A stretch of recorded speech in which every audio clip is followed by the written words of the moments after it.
Very nice. We have a problem involving geometry. What do? We were informed that ML is equal to MP. Sometimes we realize that in the examination they give us a lot of information in the diagram, and for the most part we should be able to solve the problem based on the information that we have given in the diagram. However, it pays a lot to read the statement of the problem, because especially in this particular case it would not be so easy to determine the value of the angle that is solicited in this part of the problem if we do not take advantage of the fact that ML and MP are equal. So that makes the triangle isosceles, this side being equal to this one. Therefore, these two angles are equal. There we have the triangle that we are talking about, isosceles, with these two sides equal. And then what do?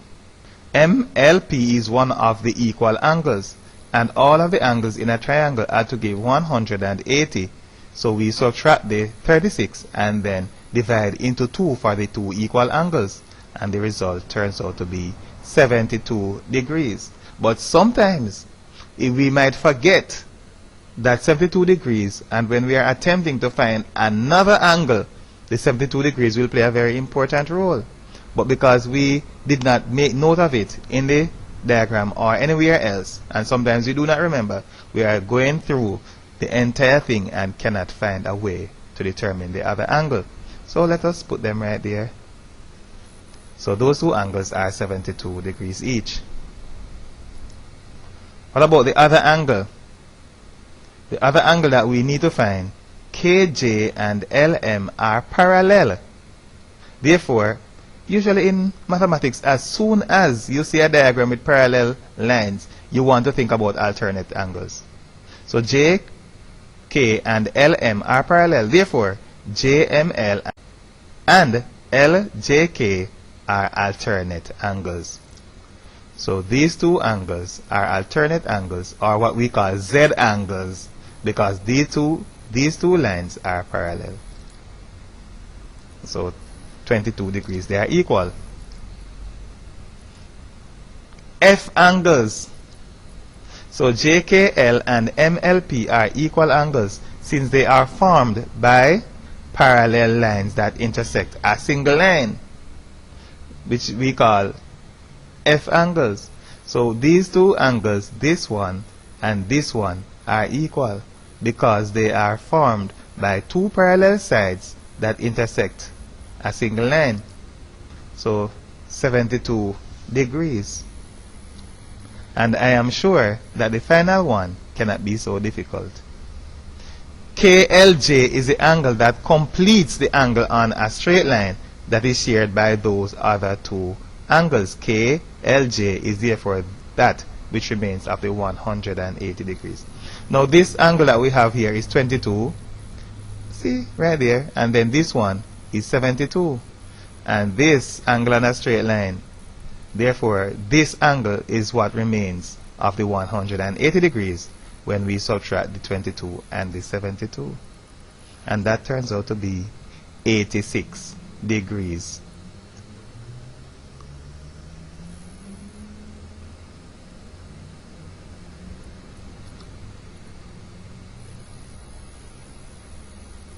More geometry, but coordinate geometry in this particular case, and specifically transformation. State the coordinates of P and Q. What's the coordinates of P and Q? Notice that for P, 2 units in the x direction and 1 unit in the y. 2, 1. What about Q? 4 units in the x direction, 3 in the y. 4, 3.